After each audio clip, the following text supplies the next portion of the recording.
Es mucho más fuerte verlo en silencio, ¿no? Jonito, ¿cómo Bienvenidos, estamos? ¿cómo le va? ¿Cómo andamos, Johnny? Hola, Martín. ¿Qué tal? ¿Cómo te va? Gustazo tenerte. Bueno, ¿Estás gusto bien? mío. Sí, sí. Paula, querida, ¿todo tranquilo? El esfuerzo que hizo para venir acá y para agradecerle que Yo está, siempre, está complicada. siempre se va. Está dolorida. Con Dioxaflex, no sé, metió todo. Bueno, gracias a los dos. ¿Qué les genera esto? ¿Qué te genera A mí, el yo discurso realmente de Alberto? nunca vi en mi vida una falta de respeto semejante en un minuto de silencio. Pero de nadie, ¿eh? Vos podés ser inclusive adversario político, digamos, lo que sea, no importa. Un minuto de silencio es un minuto de respeto. Claro. Que muchas veces ni siquiera dura un minuto, lo habrás visto en la cancha, Simbólico, muchas circunstancias, simbólico, lo que se considera más o menos razonable, pueden ser unos segundos, pero es hacer empatía con el otro. Claro, que vos en un minuto de silencio estés tirándole besos a la tribuna. Sí. No te importa nada. En otra parte que no se ve ahí, la expresidenta le habla al oído y le hace comentarios y él le contesta. Hoy me decía Charlie, nuestro camarógrafo, lo salvó el director a Cristina porque toca otro botón, no la poncha. Claro. Exactamente. Y la salva. Pero en vivo era un papelón peor. En vivo pasó eso, pasó exactamente eso. De hecho yo lo comenté, yo twitché la sesión hoy por Twitch. Por primera vez la transmití por Twitch. Transmití una sesión por Twitch. Twitch la sesión, quiero empezar a mostrar eso, las cosas que pasan de verdad en la cámara y que la gente no ve. Entonces quiero que se sepa, quiero reaccionar en el instante. Más allá del trabajo que ustedes después hacen, por supuesto, reaccionando más tarde obvio. en el análisis. Entonces, la verdad que no lo vi, no sé vos, Paula, tal vez en alguna otra oportunidad. Yo realmente nunca vi una falta de respeto semejante en un minuto de silencio. Recién, cuando el hijo se reía con los muertos del cambio. Ponelo, pues es interesante. Máximo Kirchner pidiendo el minuto de silencio con una sonrisa socarrona. Con los muertos del COVID. Avísame si lo tenés. Dale, mira. De comenzar, me gustaría pedir allí también en Mar del Plata y allí en Junín y aquí también en Bahía un minuto de silencio para todos aquellos y aquellas que perdieron un ser querido durante esta pandemia. Es increíble, ¿no? Pero te juro, te da un poquito de bronca, ¿no? Porque no se entiende la risa, ¿no? A mí me da bronca, dolor, porque estos impunes nos están gobernando y no sienten lo que le está pasando al resto. Son personas de teflón. De teflón. Si vos no te angustiás ante las pérdidas de vidas humanas, ¿cómo podés gobernar un país que tiene el 50% de pobres? De ahí entendés por qué defienden a los chorros, de ahí entendés la forma en que nos degradan como parlamento, el desprecio de la justicia, el desprecio... Hoy el presidente no habló del narcotráfico, no habló de los pobres, no habló de la inseguridad. A mí realmente, a ver, ustedes todos vieron la sesión, era un presidente que hasta bostezaba en su discurso. Un presidente que estaba ido. Entonces, en este momento de crisis, acá tenemos dos economistas brillantes, tener un presidente tan alejado de la realidad del país. Dijo que los jubilados ganaban muy bien, que los sueldos se recuperaron, que la desocupación había bajado. ¿Dónde vive? Sí. Martín. No, el análisis del discurso, primero pasó más tiempo hablando del pasado, que yo se lo cuantifiqué además. ¿Ah, sí? 1 hora y 10 minutos hablando del pasado. Yo te veía casi 45 minutos hablando del futuro. Vos ibas con una serie. Claro, porque me llamó la atención que perdiera tanto tiempo en el pasado. ¿Uno qué espera en una apertura de sesión? Futuro, ¿qué voy a hacer? Sí, uno espera balance. Tal vez algún balance, para empezar. Un diagnóstico de situación. Y una serie de lineamientos y de objetivos. Y después que uno vea cuál es la brecha que hay entre el diagnóstico que hizo y los objetivos a los cuales apunta, y que explique cuáles van a ser los proyectos de ley con los cuales piensa cerrar esa brecha. Todos los proyectos de ley que presentó son proyectos que ya había presentado. O sea, anunció proyectos que ya estaban en la convocatoria de sesiones extraordinarias. Era como un refrito, ¿no? Que no se hicieron, que fue una vergüenza. O sea, esto no hubo sesiones extraordinarias. Se anunció y no era como las series, el recap, ¿viste? La primera parte que te hace un resumen de todo lo anterior. Lo que sucedió. Recap, exactamente. Recauchutó. Previamente en el gobierno de Alberto. Muy bien. Exactamente. Previamente en la temporada anterior es muy bueno. Lo hacemos en Casi Patriota, te pido por favor. Gran programa que sale los sábados, ¿verdad? muy buena porque no hubo novedad. Tampoco la hubo respecto del acuerdo con el fondo, que era el gran tema que uno pensaba que iba a haber algún tipo de Eso te quería preguntar. Tampoco hubo ninguna novedad. Déjame preguntarte eso, creo que Santi tiene más información. Se supone que el acuerdo con el fondo, y por ahí Paula también, Alberto debería haber dicho hoy, mañana mando el acuerdo con el fondo, o estoy mandando en este momento al Congreso el acuerdo con el fondo, y dijo esta semana.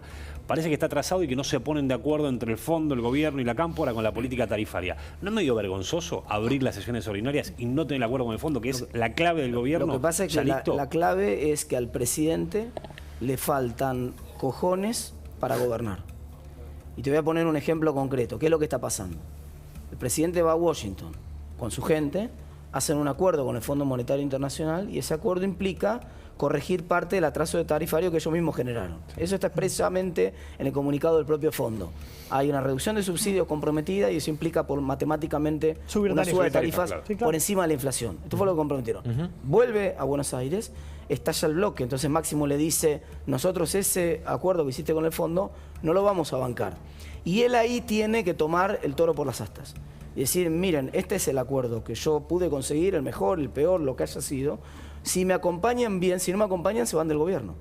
Claro. Pero él lo que hace ahí es tratar de permitir que exista una oposición dentro de su oficialismo e ir a buscar un oficialismo en la oposición. Claro. Yo le tengo noticias al presidente. El oficialismo en la oposición no lo va a encontrar. Entonces ahí empiezan los problemas. Ahí empiezan los problemas. ¿No le van a votar el acuerdo? Pero es un acuerdo que nos está mintiendo en la cara porque nos está diciendo que es un acuerdo que tiene presuntamente no hay ningún ajuste, en el acuerdo. Hoy no le votan. No hay ningún, pero fíjate cómo nos miente en la cara. Sí. Vamos, salvo que alguien aclare esto para empezar. Sí. Alguien tiene que aclarar porque el presidente hoy en la sesión dijo que no iba a haber ningún ajuste y que no iba a haber ningún tarifazo. Sin embargo, hace un mes con el fondo acordó un ajuste. Y si no va a haber un ajuste y no va a haber un tarifazo, ¿por qué Máximo Kirchner no estaba hoy sentado en el Congreso? Eso fue lo de Basualdo, fue lo mismo. Bueno, cuando lo quieren echar a Basualdo dice que no. Alguien está mintiendo. Entonces, alguien nos está mintiendo. Nosotros no nos podemos sentar a discutir en condiciones en las cuales alguien nos está mintiendo. Claro. Para empezar, para seguir, va más de un mes y todavía no tenemos, desde que él dice que va a mandar el... Ustedes no lo vieron, más allá de la filtración.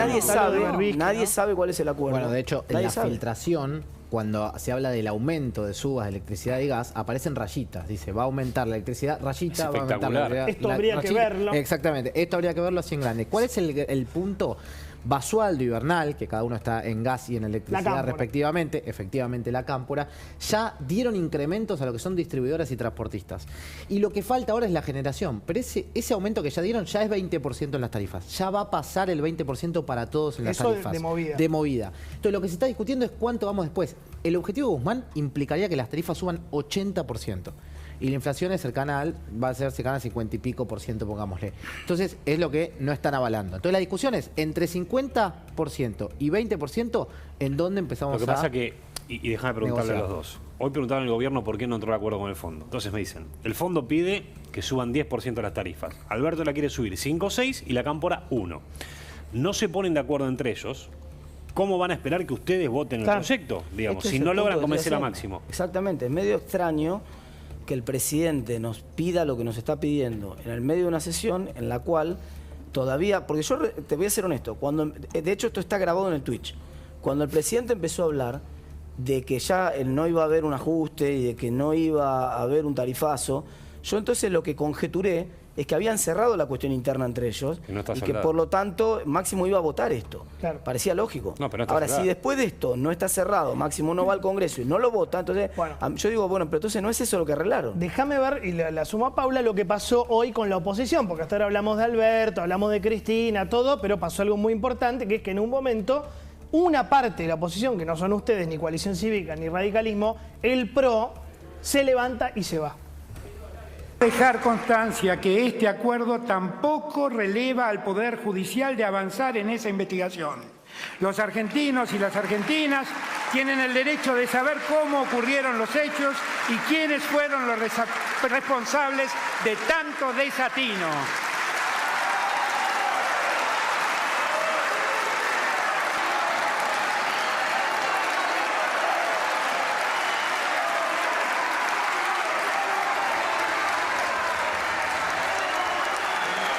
Este es el momento... Que separa del macrismo, ¿no? Exactamente. El PRO, ahí está Schiavoni, Bueno, todos los diputados del PRO, encabezados por Ritondo, Vidal, Frigerio, etcétera, se levantan y se van, queda Manes, que fue la figura. Sí, que fue el meme. Que eso generó, ahí está Manes, esa foto. Solito con Maxi Ferraro, ¿no? Cuando se olvidan de irte a buscar al colegio, ponían hoy y está el chico solo. Es muy buen meme. Sí. Ahora, ustedes, vos no estás de acuerdo con esto, ¿no, Paula? Que se hayan parado y ido, ¿no? No. A ver, respeto lo que hizo el PRO y entiendo que tienen sus razones. Súper respetable. Nuestro bloque entendió que teníamos que quedarnos. A ver, yo quiero decir una cosa que puede sonar antipática hoy. Tal vez en un tiempo se pueda entender. La pregunta es, ¿nosotros tenemos que hacer lo que Cristina Kirchner y Máximo Kirchner quieren para el país? No. Nosotros tenemos que ponderar qué es lo que necesitan los argentinos para traer inversiones, para traer previsibilidad. Sí, nosotros somos representantes de un pueblo que está angustiado en medio de una crisis muy grande. Y la verdad es que nos estamos pasando describiendo anécdotas y no estamos empezando a construir el camino que saque a la Argentina de la frustración de este presente. Entonces, si vos me preguntás, y mirá que pusimos el cuerpo contra Cristina, Néstor Kirchner, y lo seguimos poniendo. Ahora, ellos ya son historias, yo los quiero dejar en la historia de la Argentina. Y como oposición tenemos la responsabilidad de tener aplomo, de ser muy serios, empezar a generar un plan alternativo a esto que vemos. Pues si no nos la pasamos comentando lo que hacen estos impresentables, y no estamos dándonos cuenta que nosotros tenemos la obligación de construir mañana. Tenés razón, pero déjame hacerte un asterisco. Hoy Bullrich, Patricia, me decía en la radio algo que tiene razón. Me decía, nos vienen a pedir a nosotros los votos y en el medio nos meten una denuncia penal. Es esquizofrénico, me decía Patricia. Me decía, ¿cómo puede ser que nos pidan a nosotros gobernabilidad, que apoyemos el acuerdo con el fondo y dicen, pero Macri, esto, lo otro? La denuncia penal del presidente Macri es una cosa que no tiene sentido, es de ridículo. Pero además, si ellos van a suscribir un acuerdo con casi los mismos argumentos por los cuales denunciaron a Macri. Claro. Ahora, la pregunta es a la inversa. Ellos no nos vinieron a pedir a nosotros. En ningún momento el oficialismo vino a pedir nada. Nosotros vamos a tener el ingreso de un proyecto de ley que la verdad ninguno de nosotros conoce los alcances y sobre eso vamos a tener que votar en el entendimiento y la responsabilidad que nuestro voto para un lado o para el otro, Paula, va a tener consecuencias en la vida inmediata de los argentinos. Más allá de lo mediático, déjame preguntarte algo, que hay mucha gente que le encanta que el macrismo se pare y se vaya enojado. ¿No sentís que caen en el juego del gobierno? Que les hacen como que lo van a denunciar en la justicia. Macri se fue con 120 causas del gobierno. Que hacen como que lo van a denunciar y se paran todos enojados y se van. Mira, ¿no es peor para ellos? Yo puedo entender lo que puede sentir un diputado del PRO ante los dichos de Alberto Fernández. Todos nos indignamos. Tuvimos distinta manera de canalizarnos. Ahora, la realidad es que nosotros le hicimos un montón de denuncias a Cristina Kirchner. Y no se pararon, claro. Pero cada uno resuelve las cosas. Si vos me preguntás, la continuidad de Juntos por el Cambio se define entre que un grupo se levante y otro se quede, no, porque lo que nos une es mucho más profundo. Entonces, yo los entiendo, se sintieron agraviados, lo hicieron de esa manera. A mí lo que más me preocupa, porque ¿sabés qué? Lo que hoy tendríamos que estar analizando no es si se levantó el PRO o no se levantó. Tenemos que estar analizando la inconsistencia del discurso de Alberto Fernández, que Guado de Pedro y Máximo Kirchner no estuvieron. Tendríamos que haber analizado las ausencias concretas que estuvieron en el bloque oficialista y Alberto Fernández no nos estaba hablando a nosotros, le estaba hablando a ellos que no convencen. Ustedes se escandalizan con que se levantó el PRO y no dicen nada de que Máximo Kirchner... Empezamos por ahí. Esperá, al revés. Guado de Pedro, ministro del Interior de este gobierno, el nexo político con los gobernadores, se las tomó a Barcelona, qué sé yo. Y el que hasta ahora era el jefe de bloque del Frente de Todos, se fue a Santa Cruz por las clases del Chico. Lo de Guado de Pedro es raro porque está en un congreso internacional de telefonía celular, digamos. Y te voy a agregar algo más. Y es el ministro del Interior. Claro. Y el presidente se va a Emiratos Árabes en el momento en que en el Senado tienen que tratar el acuerdo con el fondo. Sí. Entonces, acá Emiratos Árabes, socio de Putin.